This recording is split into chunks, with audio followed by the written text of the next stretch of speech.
আমার নাম রবি। আমি দিল্লি শহরের বাসিন্দা। আমার বাবার এক বড় ব্যবসা ছিল, যা আমি এখন তার মৃত্যুর পর দেখাশোনা করছি। একদিন অফিস থেকে বের হয়ে বাড়ি যাচ্ছিলাম, তখন দেখলাম এক যুবতী সুন্দরী মেয়ে রাস্তার ডান পাশে দাঁড়িয়ে ভিক্ষা করছে। তাকে মোটেও ভিখারির মতো দেখাচ্ছিল না। চেহারা দেখে মনে হলো সে ভালো পরিবারের একজন শিক্ষিত মেয়ে। আমার মন বলছে আমার তাকে সাহায্য করা উচিত। তাই আমি আমার গাড়ি থামিয়ে তাকে ভিক্ষা করার কারণ জিজ্ঞেস করলাম। আমার কথা শুনে মেয়েটার চোখ জলে ভরে গেল। সে বলতে লাগলো, মা ছাড়া এই পৃথিবীতে আমার কেউ নেই। মেয়েটি জানায় তার মায়ের শারীরিক অবস্থা খুবই খারাপ এবং মায়ের চিকিৎসা করানোর মতো টাকা তার কাছে নেই। আমি ওর সাথে ওর বাড়ি গেলাম। তার মায়ের অবস্থা খুব খারাপ ছিল।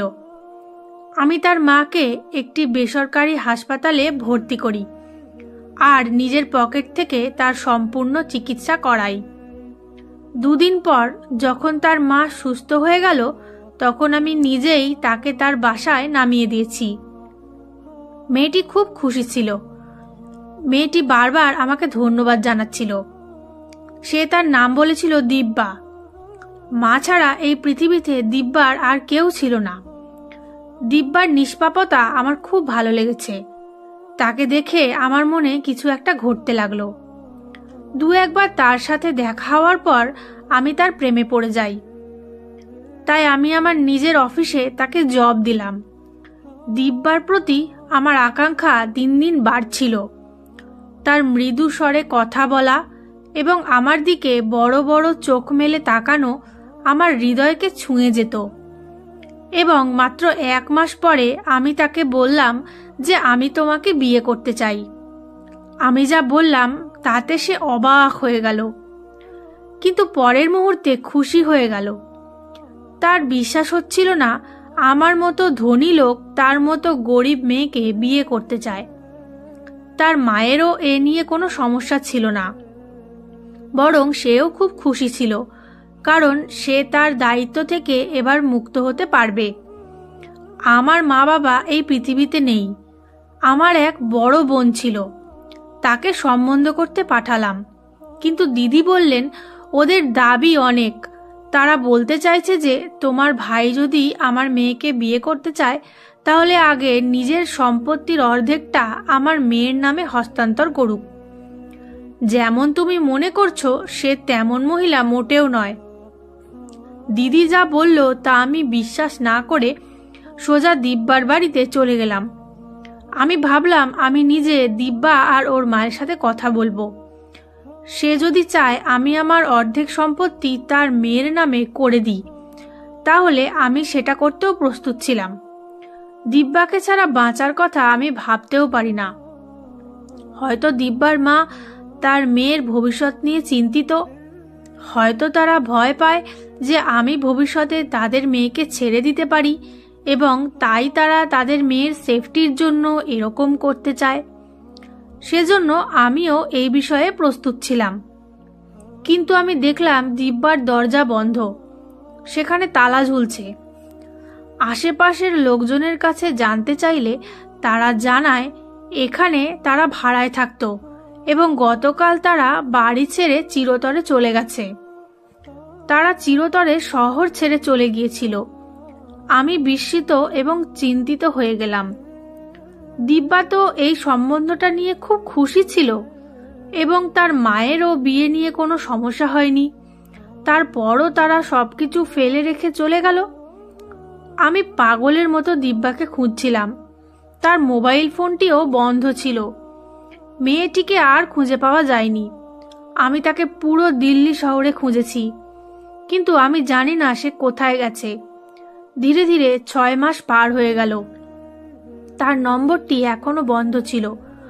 আমি আশ্চর্য হলাম যে সে যদি আমাকে বিয়ে করতে না চায়, তাহলে কেন সে আমাকে বিয়ে করতে রাজি হলো, এবং যদি রাজি হলো তাহলে সে শহর ছেড়ে চলে যাবার মানে কি? আমার দিদি আমাকে বলল যে কিছু লোক এর যোগ্য হয় না যে তাদের প্রচুর মান সম্মান আর তাদের চাহিদার থেকেও বেশি কিছু দেওয়া যায়। তোমার অন্তর পবিত্র এবং তুমি সকলকে নিজের মতো মনে করো। তুমি খুব দ্রুত সবাইকে বিশ্বাস করো। সবাই তেমন হয় না যেমন তুমি মনে করো। এবার এই মেয়েটাকেই দেখো, তুমি তার জন্য কি না করনি, এবং সে তোমাকে অন্য কোনো ছেলের জন্য ছেড়ে দিয়েছে। তাই তুমিও সেই মেয়েটিকে ভুলে যাও। আমি নিজে তোমার জন্য একটি সুন্দর আর মিষ্টি মেয়ে আনব, যাকে তুমি দেখতেই থাকবে। আমি বললাম, কিন্তু দিদি, আমাকে বিয়ে করার জন্য সে খুব খুশি ছিল। তাহলে সে অন্য কোনো ছেলের জন্য আমাকে কেন ছেড়ে দেবে? দিদি বলল, হতে পারে সে তোমার চেয়ে আরো ধনী একটা ছেলে পেয়েছে, আর সেজন্য সে তোমাকে ছেড়ে চলে গেছে। আমি আর দিদির সামনে কিছু বলতে পারলাম না, কারণ সে আমার মায়ের মতো। আমি তাকে অনেক সম্মান করতাম। আমি দিব্যার জন্য আমার সময় এবং সবকিছু ঝুঁকিপূর্ণ করেছি। তাকে ভুলে যাওয়া সহজ ছিল না। সে আমার মন ভেঙেছে, আমার সাথে প্রতারণা করেছে। মেয়েরা আমার জন্য পাগল, আমাকে নিজেরাই বিয়ের প্রস্তাব দিত। কিন্তু আমি আমার স্ত্রী হিসাবে একটি সাধারণ মেয়ে চাই, একটি সাধারণ মেয়ে যে আমাকে সত্যিকারের ভালোবাসা দিতে পারে। আমি দিব্যার মধ্যে এটি দেখেছি, এবং সেই কারণেই তার প্রতি আমার হৃদয় বসেছিল। পৃথিবী ও আকাশের প্রতিটি কোণে আমি দিব্যাকে খুঁজতে সময় কাটিয়েছি, কিন্তু জানি না ও পৃথিবীর কোন কোণে লুকিয়ে পড়েছিল। সময় পার হতে লাগলো, আর 2 বছর কেটে গেল। এবার একদিন দিদি বলল, এবার আমি তোমাকে বিয়ে দিয়েই ছাড়ব। সর্বোপরি যে চলে গেছে তার দুঃখে আর কতদিন কাটাবে? যে সাথে থাকতে চায় সে কোনোদিনও মাঝ রাস্তায় ছেড়ে যায় না। আমি আর তোমার জামাইবাবু শুধুমাত্র তোমার জন্য এই বাড়িতে থাকি। এবার তুমি বিয়ে করে নাও, যাতে আমিও আমার বাড়িতে যেতে পারি। কতদিন পর্যন্ত আমি এখানে পড়ে থাকব? আমার দিদি এবং তার স্বামী এই বাড়িতেই থাকতো। সে আমার সৎ বোন ছিল, তবুও আমার খুব যত্ন নিতেন। জীবনের প্রতিটি ক্ষেত্রে তিনি আমাকে সমর্থন করেছেন। আমার বাবা 2 বার বিয়ে করেছিলেন।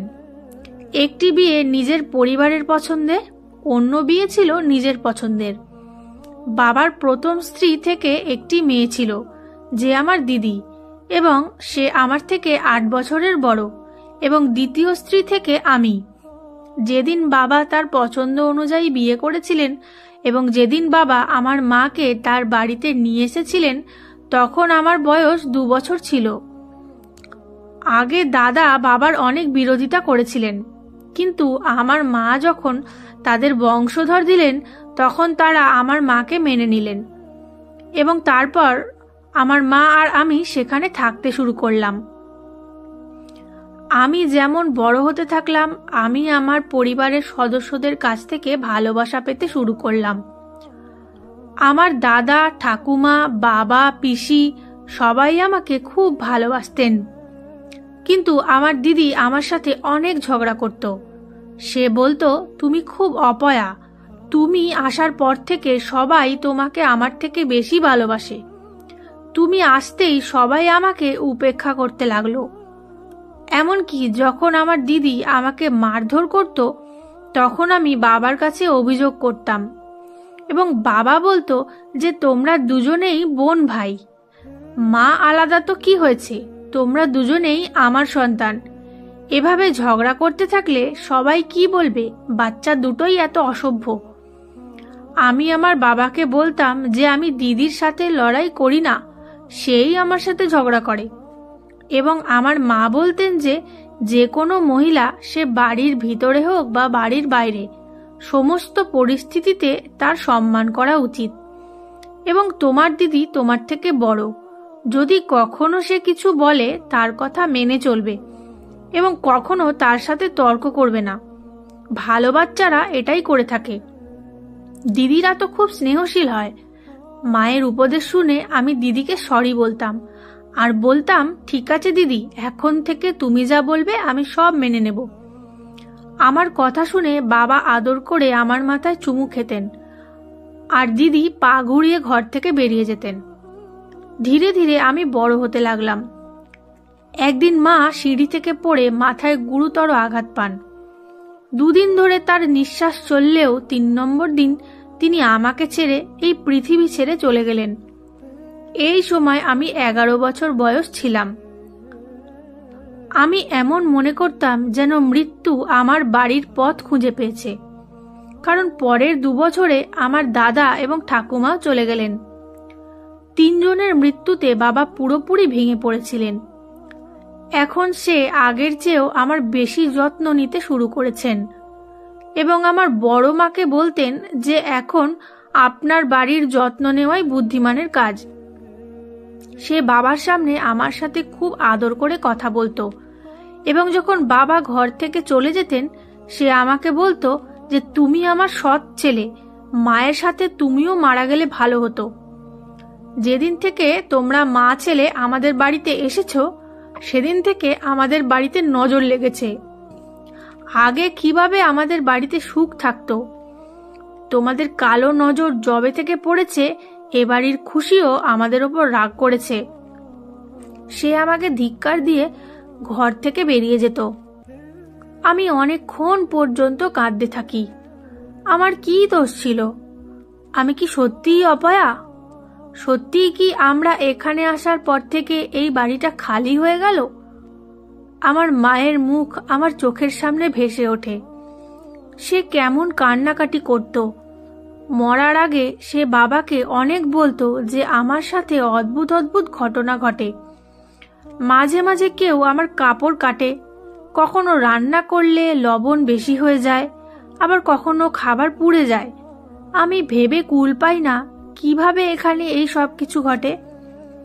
বাবা আমার মাকে বোঝাতেন এই সব তোমার মনের ভুল। মা বলতেন যে এগুলো আমার মনের ভুল নয়, যবে থেকে আমি এখানে এসেছি তবে থেকে আমার সাথে সবকিছু ভুল হচ্ছে।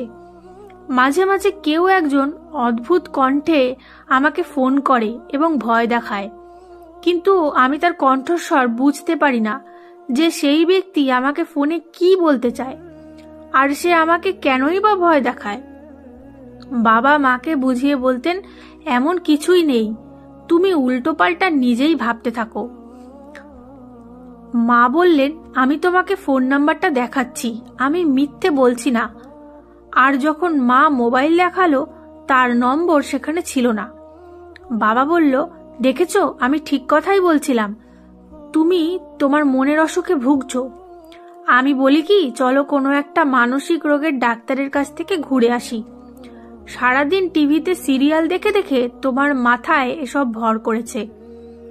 মা বলে আমি সারাদিন ঘরের কাজ করি, তোমার মা তো চাকর বাকরদের ছুটি দিয়ে দিয়েছে আর সব কাজ আমাকে দিয়েই করায়। এখন আমি তার কথা শুনতে শুনতে ক্লান্ত হয়ে পড়েছি। আমি তখন খুব ছোট ছিলাম, কিন্তু আমার মায়ের কথায় আমি বিশ্বাস করতাম। এই বাড়িতে কে ছিল যে আমার মাকে কষ্ট দিতে চেয়েছিল? এটা আমি জানতে চেয়েছিলাম, কিন্তু হঠাৎ সে মারা গেল। কিভাবে সিঁড়ি থেকে সে পড়ে গেল বুঝতে পারলাম না। সবাই বলেছিল আমার মায়ের মানসিক সমস্যা ছিল, এ কারণে তার ভারসাম্য বিঘ্নিত হতে পারে এবং সে নিজেই সিঁড়ির সাথে ধাক্কা খেয়ে থাকতে পারে।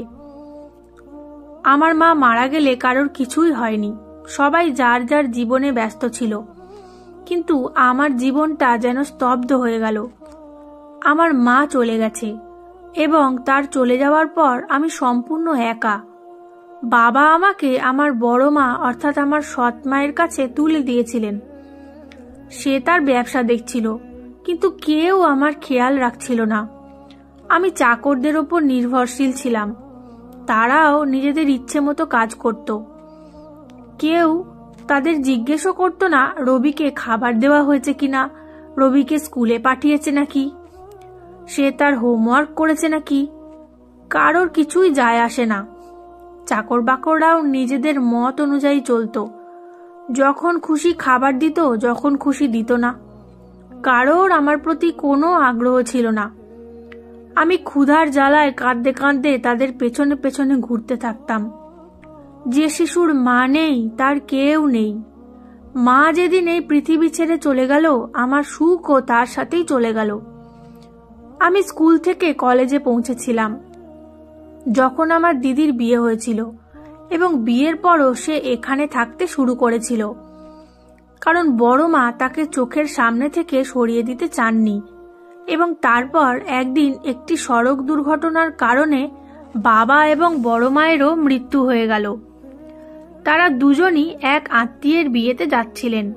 তখন একটি বাসের সাথে তাদের গাড়ির ধাক্কায় তারা দুজনই ঘটনাস্থলেই মারা যায়। এবং তারপরে আমার দিদি এবং আমার জামাইবাবু সবকিছু দেখাশোনা করতে থাকে। বাবার আইনজীবী বলেন, আমার বাবা আগেই আমার নামে সবকিছু বিষয় সম্পত্তি স্থানান্তর করেছেন, এবং আমার মাও ছিলেন একমাত্র সন্তান, তাই তার সবকিছুই আগে থেকেই আমার নামে ছিল। বিয়ের সময় বাবা দিদিকে তার সম্পত্তির ভাগ বুঝিয়ে দিয়েছিলেন, কিন্তু এ বিষয়ে আমি জানতাম না। দিদি মনমরা হয়েছিল, কিন্তু আমি তার খুব যত্ন নিলাম, এবং ধীরে ধীরে আমার সাথে আমার দিদির ব্যবহার ভালো হয়ে গেল। দিদির ভালো ব্যবহারে আমি খুব খুশি হলাম। পৃথিবীতে আমার কেই বা ছিল। আমি যখন দিদির কাছ থেকে ভালোবাসা পেলাম, তখন যেন আমার জীবনে আনন্দের ঢেউ বয়ে গেল। দিদি বলল, বড় বোন মায়ের মতো হয়, নিজেকে কখনো একা মনে করবে না। আমি খুব খুশি হয়ে গেলাম। এখন আমি ভালোভাবে পড়াশোনা চালিয়ে যেতে লাগলাম। একদিন দিদি বলল, আমি আর তোর জামাইবাবু এখানে থাকবো যতদিন না তুই বিয়ে করবি। এখন মা বাবার পর তুই ছাড়া আমার আর কেউ নেই। আমি বললাম, দিদি তোমার আর কোথাও যেতে হবে না। তখন দিদি বলল, কে জানে, কাল তোমার বউ আসতে পারে। সে যদি আমাকে এ বাড়িতে সহ্য না করে, তাহলে আমি কোথায় যাব? আমার শ্বশুরবাড়ির লোকজন কি বলবে, যে ভাইয়ের বাড়িতে তুমি এত বছর থাকলে সে এখন তোমাকে বাড়ি থেকে বের করে দিয়েছে। তাই তুমি এক কাজ করো, এই বাড়িটি আমার নামে করে দাও। আমি বললাম, দিদি এটা কি বড় কথা, এই বাড়িটা যতটা তোমার ততটা আমার। এই বাড়িটা আমি তোমার নামে করে দেব। দিদি আমার কথা শুনে খুব খুশি হলো। সময় বয়ে চলল। আমি আমার পড়াশোনা শেষ করে অফিসে যেতে লাগলাম, এবং আমার বাবার ব্যবসা দেখাশোনা করতে লাগলাম। এবং তারপর দিদি নিজের পছন্দ অনুযায়ী একটা মেয়ের সঙ্গে আমার বিয়ে দিয়ে দিল। বিয়ের রাতে রুমে পৌঁছানোর সাথে সাথে আমার স্ত্রীর স্বাস্থ্যের অবনতি হতে লাগলো। আমি দ্রুত তাকে হাসপাতালে নিয়ে যাই, কিন্তু সে মারা গেছিল। আমার শাশুড়ি শ্বশুরও একই হাসপাতালে এসেছিলেন। তারা পুলিশকে ডেকে আমার ওপর তাদের মেয়েকে হত্যার অভিযোগ আনলেন। আমার শ্বশুর আমাকে থাপ্পড় মারলেন, এবং পুলিশ আমাকে নিয়ে গেল। অনেক কষ্টে 3 মাস পর আমার জামাইবাবু আমাকে জেল থেকে ছাড়িয়ে আনলো। ধীরে ধীরে আমি এই দুর্ঘটনা ভুলে গেলাম। যাই হোক, সেটা ভুলে যাওয়া আমার জন্য যথেষ্ট সময় সাপেক্ষ ছিল, এবং তারপরে জীবন ধীরে ধীরে স্বাভাবিক হয়ে এসেছিল। এবং তারপরে আমি দিব্যাকে পাই, এবং তারপর আমি দিব্যার প্রেমে পড়েছিলাম। কিন্তু তারপর হঠাৎ করেই সে নিখোঁজ হয়ে যায়। আমি তার প্রেমে পাগল হয়ে পড়েছিলাম। পাগলের মতো দিনরাত তাকে খুঁজেছি, কিন্তু তাকে খুঁজে পেলাম না। দিব্যার চলে যাওয়ায় আমি সম্পূর্ণ বিধ্বস্ত হয়ে পড়েছিলাম। এখন আমি অনুভব করতে লাগলাম যে আমি সত্যিই একজন অপয়া, যে সবার সুখ কেড়ে নেয়। দিদি আমাকে অনেক বোঝানোর চেষ্টা করলো দিব্যাকে ভুলে যেতে। দিদি বলল, সে খুব ছলনাময়ী এবং লোভী মেয়ে ছিল। আমি তোমার জন্য দিব্যার থেকেও ভালো একটা মেয়ে নিয়ে আসবো, আর তোমার বউ বানাবো। দেখো, সে তোমাকে অনেক ভালোবাসবে এবং তোমার জীবনে স্বর্গ এনে দেবে। আমিও আস্তে আস্তে দিব্যাকে ভুলে যাওয়ার চেষ্টা করতে লাগলাম। এই পরিস্থিতিতে দিদি আমাকে অনেক সাপোর্ট করেছে। সে আমার খুব যত্ন নিয়েছিল। ধীরে ধীরে জীবন স্বাভাবিক হতে শুরু করে, এবং তারপর আমি আমার দিদির জেদে তার বন্ধুর মেয়ের সাথে দ্বিতীয়বার বিয়ে করি। কিন্তু আশ্চর্যের বিষয়, আমার দ্বিতীয় স্ত্রীও বিয়ের রাতেই মারা যান। আমি খুব দুঃখিত ছিলাম, কারণ এটি দ্বিতীয়বার ছিল। এখন কোনো মেয়েই আমাকে বিয়ে করতে আগ্রহী হচ্ছিল না, এবং আমি আমার দিদিকেও পরিষ্কার বলেছিলাম যে আমি আর বিয়ে করতে চাই না, বরং আমি এই দেশ ছেড়ে চলে যাচ্ছি। দিদি কাঁদতে লাগলো। সে বলল, তুমি চলে গেলে আমার কি হবে? আমার মাত্র একটাই ভাই আছে, তুমিও আমাকে ছেড়ে চলে যাচ্ছ। কিন্তু এখন আমি আমার জীবন নিয়ে বিরক্ত হয়ে উঠেছিলাম। 30 বছর বয়সেই আমি অনেক কিছু দেখে এবং সহ্য করে নিয়েছিলাম। আমি ভারতের বাইরে যাওয়ার প্রস্তুতি নিচ্ছিলাম। এখন আমার মন এখানে মোটেও ভালো লাগছিল না। সেই সময় একজন বুড়ি মহিলা আমার অফিসে আসে। সে তার মুখ লুকিয়ে রেখেছিল। সে কাঁদতে কাঁদতে আমার পায়ের কাছে পড়ে আমাকে বলল, আমার বাড়িতে 2টি প্রতিবন্ধী মেয়ে আছে, আপনি তাদের বিয়ে করুন, আপনার ভাগ্য বদলে যাবে। আমি বুড়ি অসহায় মহিলা, এখন তাদের আর দায়িত্ব নিতে পারছি না। আমি চলে যাওয়ার পর জানি না আমার প্রতিবন্ধী মেয়েদের কি হবে। তুমি যদি তাদের সহায় হও তবে ভগবান তোমাকে এর প্রতিদান নিশ্চয়ই দেবেন। আমি সেই বুড়ির জন্য করুণা অনুভব করলাম এবং অনেক চিন্তা করার পর আমি হ্যাঁ বললাম, এবং তারপর তাদের বিয়ে করলাম। বিয়ের পর আমি আমার বউদের আমার একটা অন্য বাড়িতে নিয়ে গেলাম। তারা দুজনেই বাইরের সোফায় বসেছিল। যখন আমি তাদের ঘোমটা সরালাম তখন তো আমার প্রাণটাই যেন বেরিয়ে যাচ্ছিল, কারণ তারা আমার আগের 2 স্ত্রী ছিল। কিন্তু তাদের মুখের অর্ধেক পুড়ে গেছে এবং তারা খুব ভয়ঙ্কর দেখাচ্ছিল। তারা তো মরে গিয়েছিল, কিন্তু কিভাবে জীবন্ত হলো? আমি অবাক হয়ে গেলাম। তখন সেই বুড়ি মহিলাটি মুখ থেকে মুখোশ খুলে ফেললেন। তখন আমি চোখ বড় বড় করে তার মুখের দিকে তাকাতে শুরু করলাম। সে তো আমার বাড়িতে একজন কাজের মেয়ে ছিল, যে আমার মা চলে যাওয়ার পর আমার দেখাশোনা করত। সেই কাজের মেয়ে বাবার সময় থেকে আমাদের বাড়িতে কাজ করত। আমি তাকে আন্টি বলে ডাকতাম।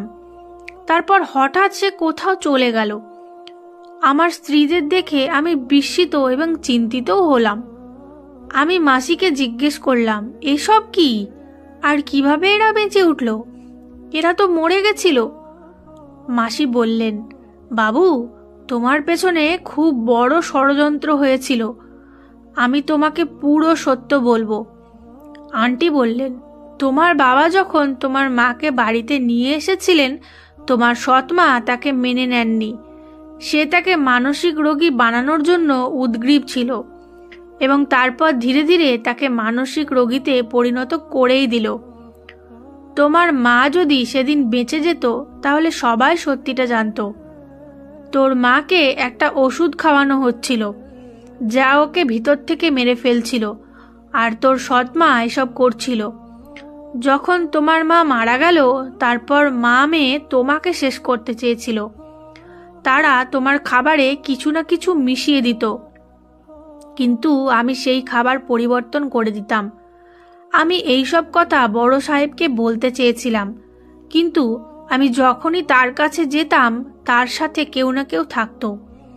এবং তারপরে তোমার বড় মা ও বাবাও মারা গেল, এবং তোমার দিদি সবকিছু দেখাশোনা করতে শুরু করলো, যার প্রতি তোমার অন্ধ বিশ্বাস আছে। কিন্তু আপনি যেমন ভাবছেন তেমনটি নয়।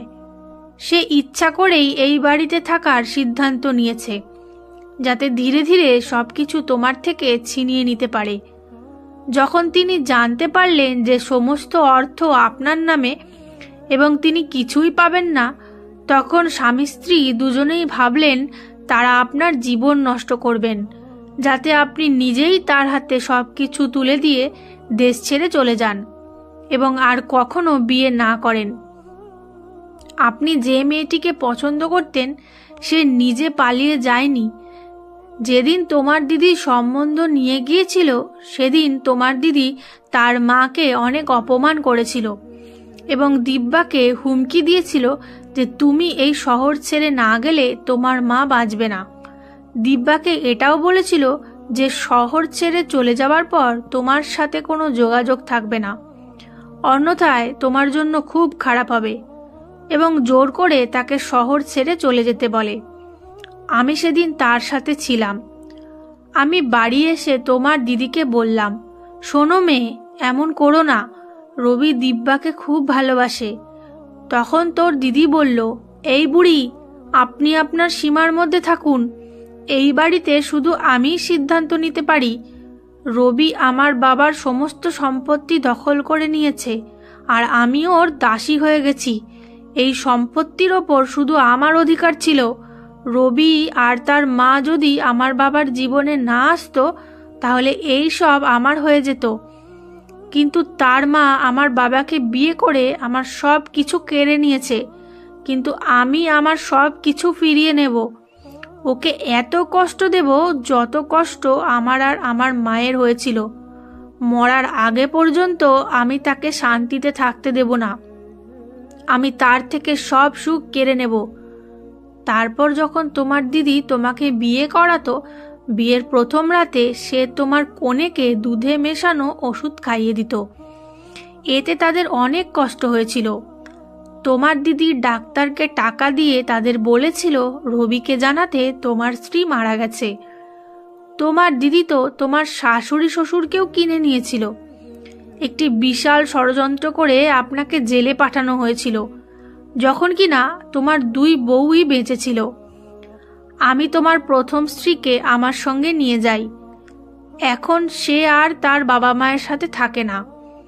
যখন দ্বিতীয়বার আপনার সাথে একই ঘটনা ঘটেছিল, আমি আপনার দ্বিতীয় স্ত্রীকেও এখানে নিয়ে এসেছি এবং তার চিকিৎসা করিয়েছি।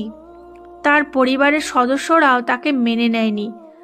আজ যে চেহারাটা বদলে গেছে তার অর্ধেক মুখটা তোমার দিদি পুড়িয়ে দিয়েছে, যাতে সে যদি জীবনে কখনো তোমার সামনে আসে তুমি তাকে চিনতে না পারো। আন্টি আমাকে সব বলে চুপ হয়ে গেলেন, আর আমি পাথরের মতো হয়ে গেলাম। আমার দিদি, যাকে আমি আমার মায়ের স্থান দিয়েছিলাম, সে আমার শত্রু। যাকে আমি ওদের মতো বিশ্বাস করেছিলাম, সেই আমার সব খুশি কেড়ে নিতে চাইতো। আমি আমার 2 স্ত্রীকে সঙ্গে নিয়ে আমার বাড়িতে চলে এলাম। আমি যখন বাড়িতে পৌঁছলাম, দিদি তার স্বামীর সাথে বসে চা পান করছিলেন, আর তার স্বামী তাকে বলছিল, অবশেষে আমাদের প্ল্যানটা সাকসেসফুল হয়েই গেল। তোমার পাগল ভাই নিজেই দেশ ছেড়ে চলে যাচ্ছে, তার টিকিটও কনফার্ম হয়ে গেছে। তারপর তার ব্যবসা পয়সা সব আমাদের হবে, আমরা অনেক ফুর্তি করব। এবং তারপর হঠাৎ তার চোখ আমার দিকে পড়ল এবং তার মুখের রং বদলে গেল। সে নিজের জায়গা ছেড়ে উঠে গেল। আমার স্ত্রী তখনও আমার সাথে ছিল। আমি দিদিকে বললাম, আমি আমার জীবনে সব সহ্য করতে পারি, কিন্তু তুমি এই মেয়েদের যে কষ্ট দিয়েছো তা আমি সহ্য করতে পারছি না। তোমাকে আমার মায়ের মতো মনে করতাম। আমি আপনাকে সবচেয়ে বেশি বিশ্বাস করেছি, এবং আপনি আমাকে এই দিলেন। তুমি স্পষ্টভাবে বলতে যে আমার ভাই, আমি এই সমস্ত সম্পদ এবং জাঁকজমক সব চাই, আমি তোমাকে সব দিয়ে দিতাম। আপনার অনুরোধের কারণেই আমি এই বাড়িটি আপনার নামে করে দিয়েছি। যদি আমার জীবন তুমি চাইতে, তবে তাও আমি খুশি হয়ে তোমাকে দিয়ে দিতাম, কারণ আমি তোমাকে খুব ভালোবাসি। আমি তোমার জন্য সব কিছু করতে পারি। আমার মা বলতেন, বোনেরা তাদের ভাইদের খুব ভালোবাসে, তাদের জন্য কখনো খারাপ কামনা করে না। মায়ের পর বোন আছে যে তার ভাইকে সবচেয়ে বেশি ভালোবাসে। এই সব তুমি কি করে করলে? আমি কাঁদছিলাম। তখন হঠাৎ একটা গুড়ুম আওয়াজ এলো। আমি বড় বড় চোখে কখনো আমার জামাইবাবুর দিকে, আবার কখনো আমার পিছনে মাটিতে পড়ে থাকা আমার স্ত্রীর দিকে তাকাচ্ছিলাম। হয়তো আমার জামাইবাবু আমাকে টার্গেট করেছিল, এবং নিশানা মিস হয়ে আমার এক স্ত্রীর বুকে এসে লেগেছে। আমার দিদি বলল, আমি তোমাকে ঘৃণা করি, এত ঘৃণা যে তুমি কল্পনাও করতে পারবে না। দিদি আর কিছু বলার আগেই পুলিশ সেখানে পৌঁছে যায়। মাসি পুলিশ ডেকেছিল। পুলিশ স্বামী স্ত্রী দুজনকেই ধরে নিয়ে যায়। আমি আমার স্ত্রীকে নিয়ে হাসপাতালে পৌঁছলাম। কিন্তু ডাক্তার বললেন ইনি মারা গেছেন। আমি কিছুতেই কিছু বুঝতে পারছিলাম না। আমার মনে হচ্ছিল আমি পাগল হয়ে যাব। কয়েক মাস পর আমি আমার আরেক স্ত্রীর সার্জারি করাই। এখন সে ভালো আছে। আমার দিদি ও আমার জামাইবাবু জেলে ছিল। আমার প্রথম স্ত্রী মারা গিয়েছিল এবং আমি আমার দ্বিতীয় স্ত্রীর সাথেই বসবাস করছিলাম। সে আমার খুব যত্ন নিত, কিন্তু এখন আমি কাউকে বিশ্বাস করতে পারছিলাম না। আমি নারীদের ওপর সমস্ত বিশ্বাস হারিয়ে ফেলেছিলাম। আমি সবাইকে প্রতারক মনে করতাম। দিদি ও তার স্বামী জেলে ছিলেন। দিদির মানসিক ভারসাম্য নষ্ট হয়ে গিয়েছিল। পরিস্থিতি ও সময় কোনো অবস্থাতেই তার স্বামীকে জেল থেকে বের হতে দিচ্ছিল না। সময়ের সাথে সাথে জীবন স্বাভাবিক হয়ে উঠল এবং আমি জানতে পারলাম যে আমার স্ত্রী কখনোই মা হতে পারবেন না। তিনি অনেক কান্নাকাটি করতে লাগলেন এবং অনেক চিকিৎসা করালেন, কিন্তু ডাক্তার বললেন তিনি বাঁজা এবং তাই আমার স্ত্রী আমাকে আবার বিয়ে করতে বললেন। আমি বললাম আমার সন্তান নেওয়ার কোনো ইচ্ছা নেই, তাই আমাকে আর কখনো বিয়ে করতে বলবে না। কিন্তু আমার স্ত্রী সন্তানের জন্য পাগল হয়ে যাচ্ছিল। যখন সে খুব বেশি জেদ করল, আমি রাজি হয়ে গেলাম। আমার জীবনটা এখন একটা প্রহসন মনে হচ্ছিল। বিয়ের রাতে আমি আমার জীবনের সবচেয়ে বড় খুশি পেয়েছিলাম, কারণ আমি যাকে বিয়ে করেছিলাম সে দিব্যা ছিল, যাকে আমি ভালোবাসতাম, যে আমাকে আমার দিদির কারণে ছেড়ে চলে গেছিল। যা কিছু ঘটেছিল তার জন্য আমি তার কাছে ক্ষমা চেয়েছিলাম। আমি আমার ভালোবাসা খুঁজে পেয়েছি এবং কাকতালীয়ভাবে সে আমার প্রথম স্ত্রীর বন্ধু ছিল। আমি আমার প্রথম স্ত্রীর কাছে খুব কৃতজ্ঞ যে আমার ভালোবাসা সে আমাকে ফিরিয়ে দিয়েছে। কিন্তু সে জানতো না যে আমি যাকে ভালোবাসতাম সে এই মেয়ে। আমি যখন দিব্যার ঘোমটা তুললাম, আমার চোখ পাতা ফেলা ভুলে গেল। দিব্যাও আমাকে একভাবে দেখতে থাকলো। আমি বিশ্বাস করতে পারছিলাম না আমার ভালোবাসা, যাকে আমি পাগলের মতো খুঁজেছি, আজ সে আমার সামনে আমার স্ত্রীর রূপে বসে আছে। দিব্যার মুখে একটা দুষ্টু হাসি ছিল। সে বলা শুরু করলো, আমি জানতাম তুমি আমাকে কতটা খুঁজেছিলে। আমি তোমার ভালোবাসা এবং আকাঙ্ক্ষা খুব ভালো করে জানি। আমি তোমাকে যতটা ভালোবেসেছিলাম এবং তোমার জন্য আকুল হয়েছিলাম, তুমিও আমাকে ততটাই ভালোবেসেছিলে। কিন্তু তোমার দিদি আমাকে বাধ্য করেছিল, তাই আমি আমার মায়ের সাথে চলে গিয়েছিলাম। জিয়া তোমার স্ত্রী আমার বন্ধু ছিল, কিন্তু এখান থেকে যাওয়ার পর তার সঙ্গে আমার কথাবার্তা বন্ধ হয়ে যায়। কিছুদিন আগে আমি আবার তার সাথে কথা বলতে শুরু করি। জিয়া আমার ভালোবাসার সম্পর্কে সব কিছু জানতো। ওর স্বামীর ছবি দেখে আমার চোখে জল এসে গেল এবং আমার চোখের জল দেখে সে সব বুঝতে পেরে আমাকে পীড়াপিড়ি করতে লাগলো তোমাকে বিয়ে করার জন্য।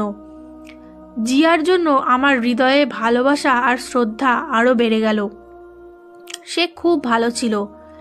এখনো পর্যন্ত সে আমার খুব যত্ন নিয়েছে এবং দিব্যা হিসেবে আমাকে সে অনেক সুখ দিয়েছে, যার জন্য আমি তার কাছে বেশি কৃতজ্ঞ ছিলাম। আমি দিব্যাকে আমার বুকে শক্ত করে জড়িয়ে ধরলাম। মনে হলো যেন উত্তপ্ত মরুভূমিতে প্রবল বৃষ্টি হচ্ছে। আমার হৃদয় শান্তি পেল। এখন আমার জীবনে সুখ এসেছে। এখন আমি 2 মেয়ের বাবা। আমার উভয় স্ত্রী এখন একসঙ্গে থাকেন এবং আমার সন্তানরা তাদের বড় মায়ের সাথে থাকে।